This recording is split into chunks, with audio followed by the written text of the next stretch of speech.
modern physicists know that their theories aren't correct. They know that there's a lot out there they don't understand. And so the only way they can start to explain what we observe in the physical reality is by constructing these really weird models in a way, and I'm not going to give you a lecture on quantum theory, but like one of the foremost theories, or one of the most likely theories, is that what we experience in our four-dimensional world isn't actually everything that's there. Warm welcome to Dharma Night. My name's Virinaga, and so we've been exploring this theme of the Dharma dual, or the Dharma path, in a way, over the last couple of weeks. And we skipped ahead a little bit because I really wanted to do this week. So we're going to explore Buddhist cosmology, like the grand ideas, in a certain way, the grand ideas of Buddhism, what Buddhism has to say about understanding reality in the universe. So it might get a little bit wacky tonight, but I hope you enjoy it. And I particularly wanted to do this one because, when I was ordained, I was up on my ordination retreat up in the Spanish mountains, and we were studying this book, The Three Jewels by Sangharakshita, which is what this source material is taken out of. And I remember reading this chapter on cosmology, and I just thought it just kind of basically removed any remaining doubts I had about just giving my life over to Buddhism. It was just, I'd come from a scientific background, so this sort of Buddhist view of reality and the universe was just like completely kind of basically finished me off. I was like, okay, I'm in. I'm completely in. Yeah. So anyway, I hope I can share a little bit of that with you today. Promised Amaladana I wouldn't talk too long, but we'll see. So Buddhism has this grand vision for reality. It has a grand cosmological vision. And it's very interesting because other religions of its time, Buddhism sprung up around the same time with a lot of other major religions, and a lot of the kind of cosmological view of these other religions is actually rather constrained. Particularly the kind of form of Christianity that was around at the time was sort of saying that the universe is 4,000 years old, and had this model of sort of 7 spheres with the Earth at the centre, and scholars seem to think that sphere was probably about 10,000 miles across or something. So in a certain way, it's not particularly the fault of Christianity or other religions, but that's sort of what you could observe. Do you know what I mean? That's what you could see when you looked up at the sky with telescopes or whatever. When you looked out at what you could see around you, it was kind of logical to think that that's what the universe was about. But yet Buddhism has this incredible vision of a universe of vast, almost infinite space and time. Absolutely grand vista of space and time. And but it often didn't talk about it in scientific terms necessarily, as in light years or universes or galaxies or whatever. It often talked about it in similes, there's some really nice similes. I just want to read you one that is talking about how big the universe is. Yeah, and it says, even if a man were to take all the grains of sand in the river Ganges, which is a really big river in India, and travelling north, south, east, or west, goes on depositing 1 grain of sand at the end of every period of years, equal to the number of all the grains of sand in the river Ganges, he would be no closer to reaching the end of space than he were at the beginning. Yeah, so really big. Really, really big. So, and it's interesting, even like the oldest Buddhist scriptures talk about worlds and world systems. There's this vision for this entire kind of, talks about millions of world systems in the universe containing tens of thousands of planets. It even talks about them being disk-like and being kind of distributed by vast distances, or being separated by vast distances. And with a modern kind of Western scientific mind, it's not too hard to look at those and think, well, that sounds a lot like galaxies. These clusters of stars and these disks that are floating around in space. And also, Buddhism has a concept of the vastness of time as well. It has this. It talks about, in some of the texts, it talks about the duration of time for a world system to last, and it has this word called a kalpa. Yeah, so it has this sort of like an epoch or an epoch. And again, the Buddha used a simile to describe this period of time. How long is a kalpa? And he basically, I'm paraphrasing a little for effect, but he basically says it's the time it takes to wear down a mountain if one were to wipe a piece of silk over it every 100 years. And if that, and the mountain would be worn away before the kalpa is over. So the time it takes to wear down a mountain with a piece of silk, if you come and stroke it every 100 years. So a really long time, really long time. And so again, like scholars have looked at this and said, oh well, that period must be hundreds of thousands of years, hundreds of thousands of millions of years. Anyway, lots of numbers, lots of zeros. So I find this really fascinating. I find this really, really fascinating because how do these Buddhist practitioners, wandering around India or wherever else in China or Japan or Tibet, how do they know this? How have they conceived of this? How have they experienced this? They probably don't have big telescopes to look at things. Even the telescopes of the time wouldn't have been able to. They would have been very primitive and wouldn't have been able to look out at this time. So how do these Buddhists of 2,000 years ago come up with this conceptualization of the universe, which actually seems to match our modern scientific understanding of the universe? I find that really amazing. And that is it's said that comes from direct experience. That somewhere practitioners have seen it with their Dharma eye. It's said, so they've sat in meditation and basically they've had this vision of the universe and described it, including the Buddha as well. Although he didn't say that much about cosmology actually. So I find that really fascinating. And then, Buddhism also goes a bit beyond what our modern kind of understandings as well. It definitely talks about other intelligent beings from a cosmological perspective. So out in this universe, there's other world systems with not only intelligent beings, but actually other Buddhas, other enlightened beings that are teaching the Dharma out there. So you get this sense of, well, not only the universality, I can't say that word, the universality of life, but also of the Dharma, that life and the Dharma kind of go hand in hand, and that is found throughout the universe. And that Buddhas almost naturally arise, like if the conditions are right, enlightened beings or consciousness will emerge on this enlightened level, wherever they are. I just sort of imagine all sorts of alien Buddhas in different world systems, teaching the Dharma or whatever the Dharma is in their kind of reality. So so there's no scientific evidence of that so far. We've never found aliens, we never found other life in other planets. But we know very little about the universe, and given the absolute vastness of the universe, it's entirely possible that could be happening somewhere or sometime in the universe.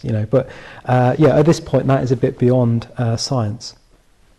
Buddhism, go to other areas. Buddhism also has a kind of commentary on evolution as well, evolution of humans, and it's said that the Buddhist idea is that humans arose through an ascent of the biological, so in a way biological evolution, and a descent of the spiritual, so something of consciousness coming together.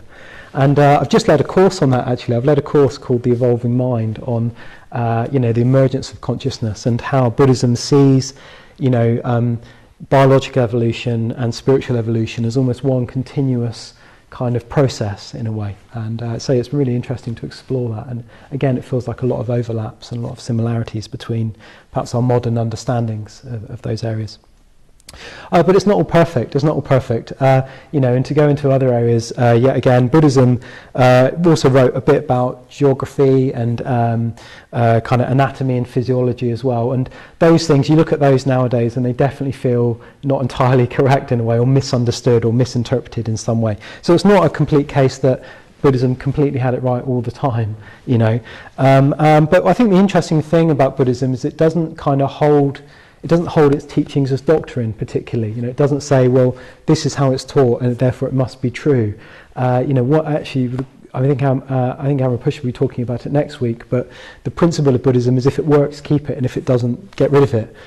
So it has this innate ability to be able to allow modern understandings or new understandings to kind of supersede old obsolete teachings, or trainings. such as this commentary on, geography and so on.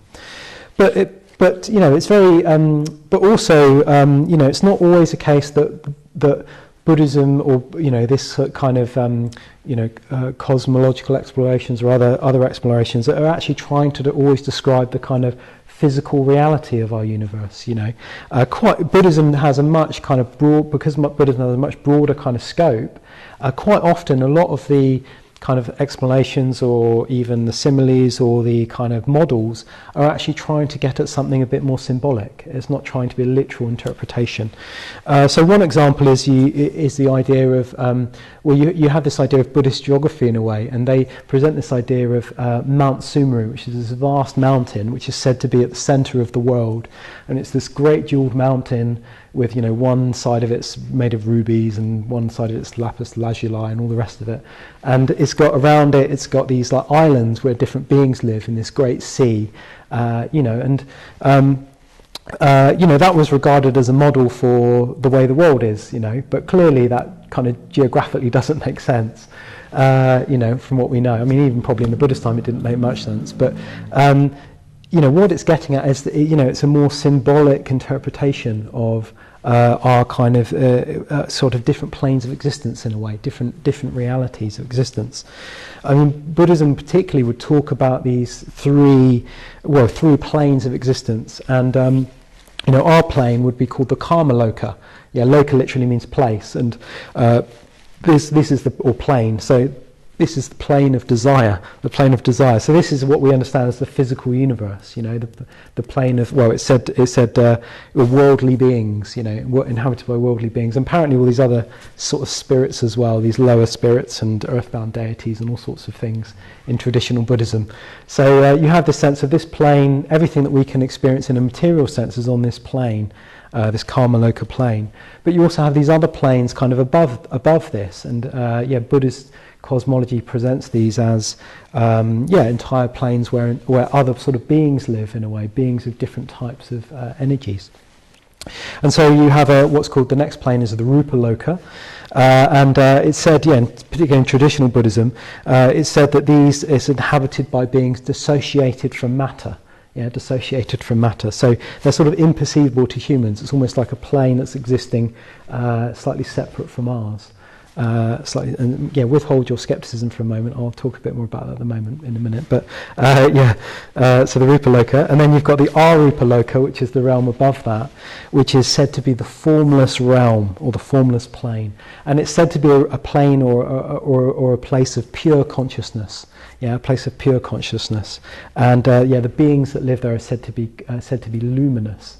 If you could imagine a kind of being that is, I don't know how you would imagine that, a being of just pure consciousness, what would that be like, So that might sound a bit fanciful, that might sound a bit like, that doesn't really match with how we understand the universe, but partly I wanted to wanted to be a little bit, play devil's advocate a little bit, and, it's very interesting that if you know anything about science, or if you've got a bit of an interest in science, it's very easy to think science has got it all worked out, but it really hasn't. It really, really hasn't. And particularly if you start looking into the really sort of weird areas of science, like you've got your quantum mechanics and your quantum theory, it gets really strange at those levels. I mean, modern physicists know that their theories aren't correct. They know that there's a lot out there they don't understand. And so the only way they can start to explain what we observe in the physical reality is by constructing these really weird models in a way, And I'm not going to give you a lecture on quantum theory, but like one of the foremost theories, or one of the most likely theories, is that what we experience in our four-dimensional world isn't actually everything that's there, and that is a really legitimate leading scientific theory on how the world works, You also have this idea of these subatomic particles. So I don't know if any of you have heard of neutrinos. It's not just something out of Star Trek, it's an actual thing. But these neutrinos, right, are these tiny, tiny particles, but they have no physical size. They just exist, they can exist in unlimited quantities in any space, And they're the most abundant particle in the universe, there's like bazillions of them just streaming through this room at the moment, through all of us. but they're extremely difficult to detect. People have spent decades of their lives trying to just detect one of them, and they interact really, really weakly with matter. They practically don't. They just don't interact with our universe, our material universe at all. And we know these things are out there. We don't know where they come from. We don't know where they are, and yet they're just there all the time. And so suddenly that looks really, looking at it from the Buddhist point of view, that starts to look really interesting, doesn't it? Because, you're thinking, hang on, there's kind of matter here things that don't interact with matter. There's multi-dimensional universes. You're thinking, hang on, I get really excited at this point. I'm just thinking like, well, maybe there's something in these Buddhist models of these different planes. Maybe they're literally true, literally true. And who knows? Maybe there are beings of some form inhabiting these planes, of whatever that means. Yeah, whatever that means. So this is why I find it really interesting, because for me, this religion of ancient wisdom has got something to say about our modern understandings. It's got something to say about the modern understandings, and it said it thousands of years ago. And it's really we know now that our reality, our four-dimensional reality of space and time is not absolute. If you may have read that if you start going really fast, time slows down for you. So it's actually our time and space is sort of relative to a point, or subjective. And that's exactly what Buddhism has said. Buddhism says, Buddhism would say that space and time is governed by our consciousness. It's malleable, and we know this because if you're sitting at work having a really boring day, that clock just seems to slow right down, doesn't it? So or if you've had a load of coffees in the morning, suddenly everything's going quicker. So even in our kind of immediate experience, we can see that not all time is the same, and yet also that operates at a much bigger level beyond us. And so we know that the experience of our phenomenal universe is dictated or altered by our conscious experience, And so Buddhism just goes the whole way and says, consciousness determines our being, and being is consciousness. So you have this, the ultimate kind of endpoint of Buddhist cosmology or Buddhist understanding of our reality is that effectively consciousness creates that entire reality. Yeah, our consciousness creates that entire reality. So I'm going to stop talking now. But I just wanted to say, Buddhism, as I said, Buddhism got this really remarkable account of the universe, and I find it so interesting. It excites me so much. So hopefully that gave you a taste of why, when I was sitting up in that mountain reading that book, I was actually sitting in a forest, sitting outside up a mountain reading a book, dressed in robes. I was like, this is for me. I hope I gave you a bit of a taste of that. Great. So I bring in my friend Damla Dana. Yeah. So I'd be keen to hear what you've got to say about Buddhist cosmology. I'm just riding on your enthusiasm a little bit. I think it's sort of mind-blowing stuff, isn't it? I love the way it just opens up these enormous expanses, doesn't it? In every direction you look, in terms of where you can go, and when you contrast it to what you were talking about, the sort of spheres that are in Christian cosmology, it's comparatively so limiting, and defined, whereas it's almost like the descriptions, of wearing down a mountain and using the grains of the Ganges. It's like it's sort of designed to blow your mind, and so you can't find this out. It's unknowable in a way. Yeah. I mean that's the fascinating thing, I think, because it's like in a certain way Buddhism doesn't care so much about explaining why things are the way they are. What it's mainly concerned about is one's practice and so on. But I think that's right, isn't it? It's very good to have your mind kind of blown, so it gives you a sense of you don't really understand what's going on. Yeah. That's a very helpful position from a spiritual point of view to be in. I don't know what's happening, in the universe. I don't know about you, but I mean, when I read things like that, and I sort of have two reactions. The first one is wow, and I just feel really excited, and then I have to close down because I can't take it all in. I have to sort of get back into a sort of comfort zone. So it's and I think that. more and more, how would it be if you could actually just open yourself to those perspectives more often? Yeah, I mean, but like, I talked a bit about how it's amazing how people had that experience of this. Like, how did people come up with this? It can't just be kind of their imagination in a kind of pejorative sense, but they must have at some point, their practice must have reached a point where they did have this bigger vision. That's the only way I can understand that they got so much right. Yeah, I love the way, the scientific perspective. And the way you're saying that, in a sense, well, not in a sense. I mean, scientists have to use their imagination as well. And in fact, it's the tool for discovery, isn't it? Yeah. You can't, if you don't use your imagination, you don't go anywhere. And in a sense, both the ancient Buddhists and the ancient, scientists, back to the Greeks or whatever, let's say, in terms of atomic theory, they were using their imagination about the universe, and it's the marvel of consciousness, isn't it? And the ability, if you dwell in those areas, you can discover wonderful things or amazing things. That's right. Yeah, and that's it. And it's somehow, it's not just a bunch of kind of religious scientists, is it? It's also grounded in one's experience and a deep kind of awareness of themselves and compassion for others, and that whole grounding in Buddhist practice. I find that amazing, and just the other, like the sense of this other life or the universe being alive as well, I think is really important. I was talking a little bit in my course last night that finished that. Our kind of scientific materialist view of the universe is as a rather empty place, a rather barren, empty place. But, the Buddhist conceptualization of the universe is a very much alive place, with a kind of alive with what we call the Bodhisattva ideal, or the Bodhisattva Principle. This idea of these beings all kind of trying to self-transcend and self-evolve. I mean, I love that the way that, I mean, it talks about also the ways we can access these different planes you were talking about. In terms of profound sort of meditation, you can have a sense of these, but I think even in our normal experience, we we're in awe, aren't we? Often, if we look up at the sky at night, I mean, it's and there is a sense of it's not just lumps of rock floating around. It's something we're all interacting with and connected to.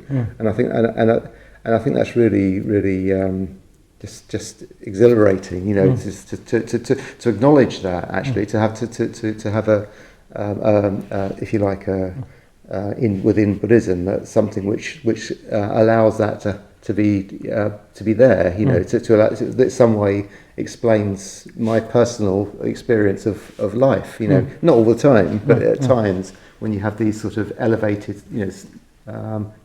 connections with things. It could just be, a beautiful day or nature or something. But that's not just lumps of vegetation or rock. It's something. There's a connection, isn't there? And in some way, the Buddhist perspective allows you to actually to see that, and to actually there's a lot more as well that that you're able to see. I'm really pleased you brought in that kind of sense of awe, because I think that's where you might say, well, what does it matter, Buddhist cosmology, to me, in a way? But you get down to that thing where you're like, you're looking at the sunset or you're staring at the stars. There is that that's how we can engage with this level of kind of vastness, isn't it? It's like, just in a way, that experience of awe or wonder, which, by the way, I don't think we do enough in our lives. These little, particularly in the lockdown, we've mainly been in our houses staring at our laptops, haven't we, and not staring at the stars enough, so I think, that sense of awe about the way things are, or the universe or reality, is really essential to keep one's kind of, motivation or inspiration alive. Yeah, and it's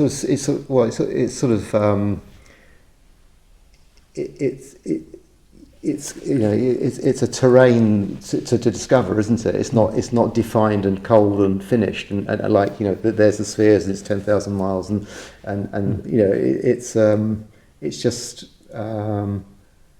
unfathomable. The whole thing and just an immense journey that we can go on. I was thinking also about the spirits and things you were talking about. It's always a little bit of a, I think, well, I don't know about that, but I actually feel much more, I feel like the way I interpret it is like an internal, it's an internal. It's an external description of something internal. And the more elevated, the more, I guess, the more elevated the internal experience. But I quite liked reading, Milarepa and demons and things, and I couldn't work. And then when I first started getting interested in Buddhism, I couldn't work out why. I was reading it at the same time. I was thinking, what are you doing? Reading things about sorcerer-eyed demons, talking, meeting this saint on the mountain, and I was just thinking, well, actually, that's somehow we are in terror of life, aren't we? Sometimes, or in awe of life. We have these different experiences, and these are descriptions for me that actually, in some way, explain my internal experiences in ways which the mundane description of things just can't reach.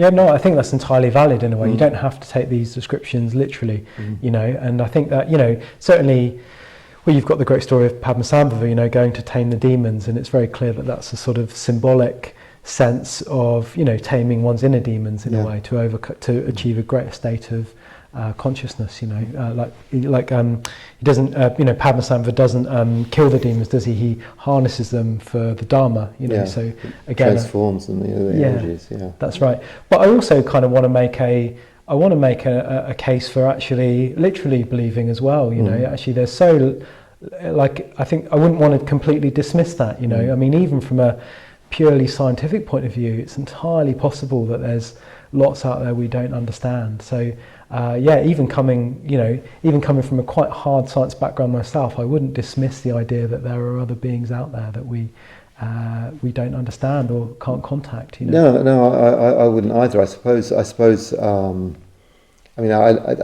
always think about something that Sangharakshita, who wrote the book that we're getting this material from, the founder of Triratna.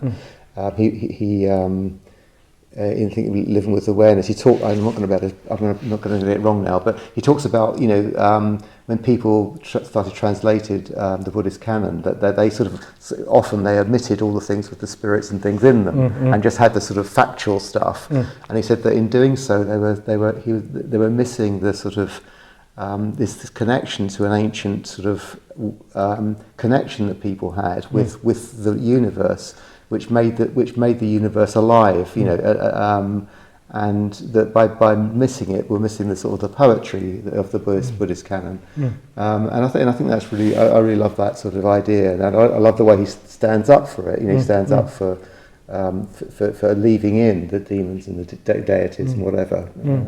It makes it so much richer and alive. I mean, certainly part of our human experience, isn't it? In a way, it's a fairly sort of kind of pagan experience of the land being alive and there being kind of spirit of the river, spirit of the trees, and like whether or not you kind of literally believe that, certain places do have a feel about them, don't they?